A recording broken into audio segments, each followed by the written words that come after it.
So Mark Carney walks into a Washington meeting with Donald Trump, and no, this isn't the setup to a joke, although it kind of feels like one, doesn't it? Picture this, Canada's potential next Prime Minister, a former Bank of England governor who speaks in economic textbook prose, sitting across from a guy who negotiates trade deals like he's haggling at a Manhattan real estate auction. What could possibly go wrong? Or better yet, what could go spectacularly right? Welcome back to Canadian Insights, where we break down the political circus so you don't have to.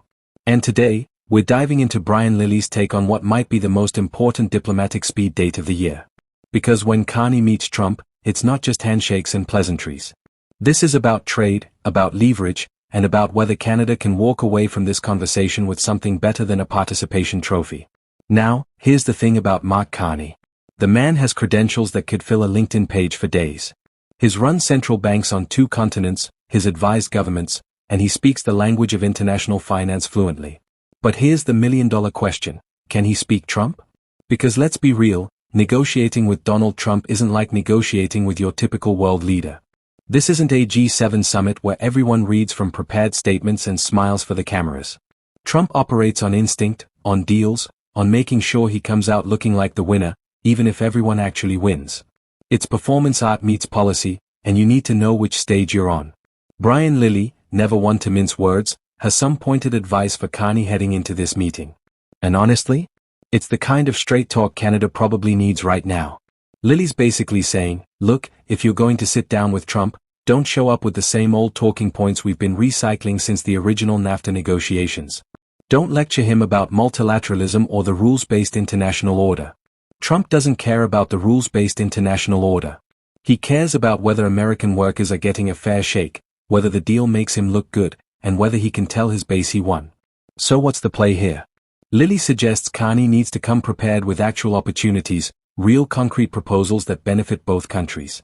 Not defensive posturing, not explaining why Canada deserves special treatment because we're neighbors and we share the longest undefended border in the world. Trump's heard it all before. What he hasn't heard enough of is what Canada can bring to the table that makes his life easier and makes America more prosperous. That's the language he understands. Think about it this way. Trump loves making deals. It's literally in the title of his book. So instead of walking into that room worried about what Canada might lose, why not flip the script and talk about what both countries can gain? Energy security, for instance. Canada's sitting on resources that America needs. We're not some sketchy foreign supplier half a world away. We're right next door, politically stable, economically integrated, and ready to do business. That's a pitch. That's something you can work with. But here's where it gets interesting, and where Lilley's advice really cuts through the noise. He's essentially telling Carney to stop being so Canadian about this. And I say that with love, but you know what I mean. We have this national tendency to be polite, to be accommodating, to apologize even when we're not wrong. It's charming at a dinner party, less effective when you're negotiating with someone who views every conversation as a transaction.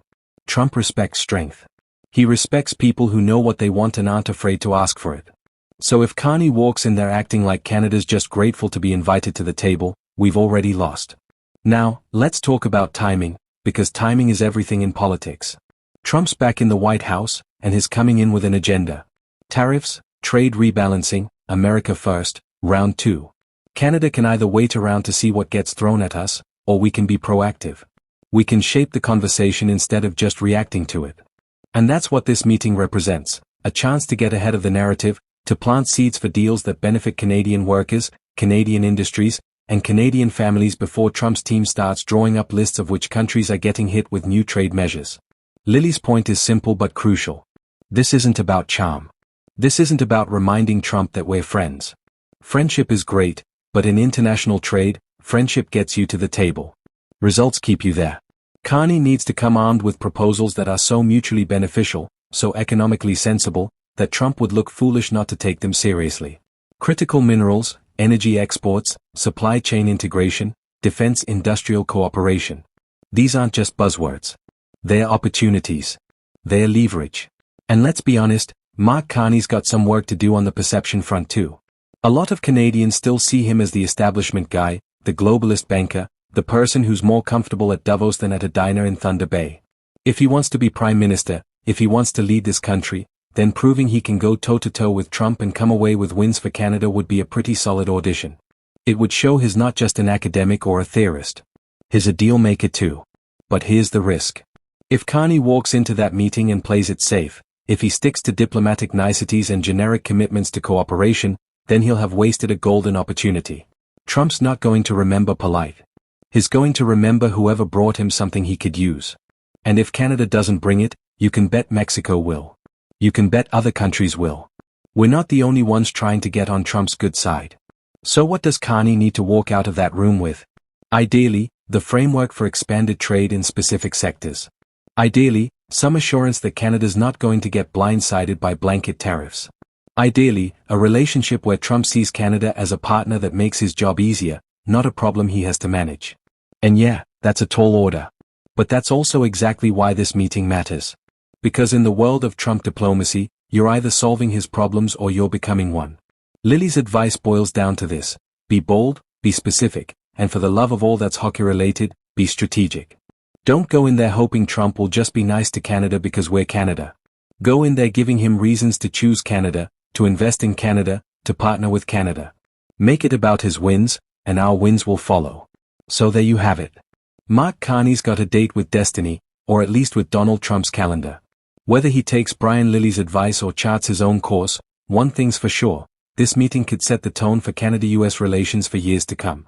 And we'll be watching, because that's what we do here at Canadian Insights. If you found this breakdown useful, hit that like button and subscribe because we're posting multiple updates daily, and trust me, Canadian politics moves fast. Drop a comment below with your thoughts. Do you think Carney's got what it takes to negotiate with Trump?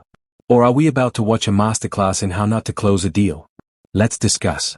Until next time, stay informed, stay sharp, and remember, in politics, it's not about who's right. It's about who's ready.